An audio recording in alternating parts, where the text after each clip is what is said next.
नहीं रखना है। किसी भी देहधारी से लगाव नहीं रखना है। शरीर को याद करना भी भूतों को याद करना है। शरीर को याद करना भी भूतों को याद करना है। किसी भी देहधारी से लगाव नहीं रखना है। शरीर को याद करना भी भूतों को याद करना है। इसलिए किसी के नाम रूप में नहीं लटकना है। अपनी देह को भी भूलना है। इसलिए किसी के नाम रूप में नहीं लटकना है। अपनी देह को भी भूलना है। दूसरा पॉइंट, भविष्य के लिए अविनाशी कमाई जमा करनी है। भविष्य के लिए अविनाशी कमाई जमा करनी है। सेंसिबल बन ज्ञान की पॉइंट्स को बुद्धि में धारण करना है।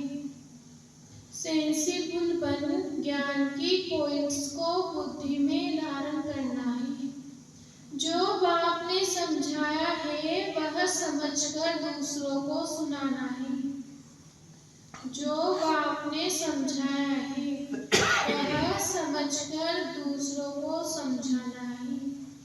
भविष्य के लिए अविनाशी कमाई जमा करनी है।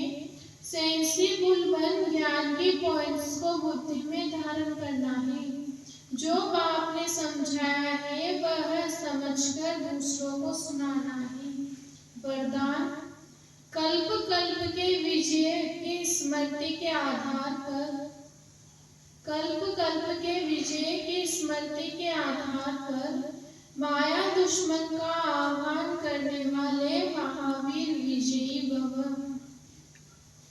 कल्प कल्प के विजय की स्मृति के आधार पर माया दुश्मन का आह्वान करने वाले महावीर विजयी भव।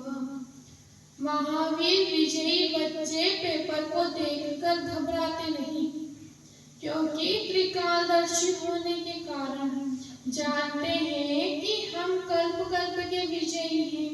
महावीर कभी ऐसे नहीं कहे, महावीर कभी ऐसे नहीं कह सकते कि बाबा हमारे पास माया को न भेजो, कृपा करो, आशीर्वाद करो, शक्ति दो, क्या करूं, कोई रास्ता दो।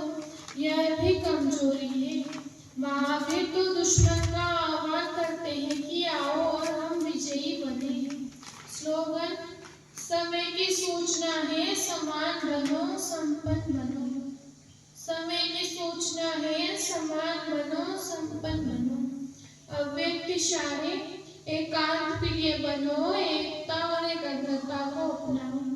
कोई भी सिद्धि के लिए एक तो एकांत, दूसरी एकाग्रता, दोनों की विधि द्वारा सिद्धि को पाते हैं। जैसे आपकी यादगार चित्रों द्वारा सिद्धि प्राप्त करने वालों की विशेष दो बातों की विधि अपनाते हैं, एकांतवासी और एकाग्रता। यही विधि आप भी साकार में अपनाओ। एकाग्रता कम होने के कारण ही दृढ़ निश्चय की कमी होती है।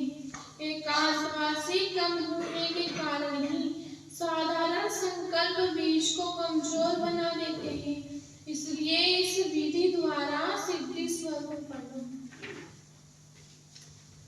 मीठे बच्चे, पास विद ऑनर होना है तो बुद्धि योग थोड़ा भी कहीं न भटके। एक बात की याद रहे, देह को याद करने वाले उच्च पद नहीं पा सकते। पास विद ऑनर होना है तो बुद्धि योग थोड़ा भी कहीं न भटके।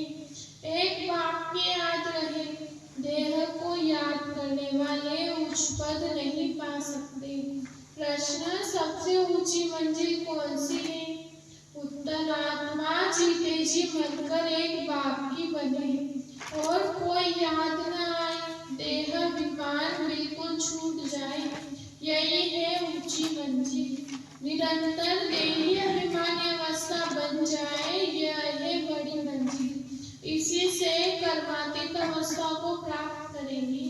गीत, तू प्यार का सागर है।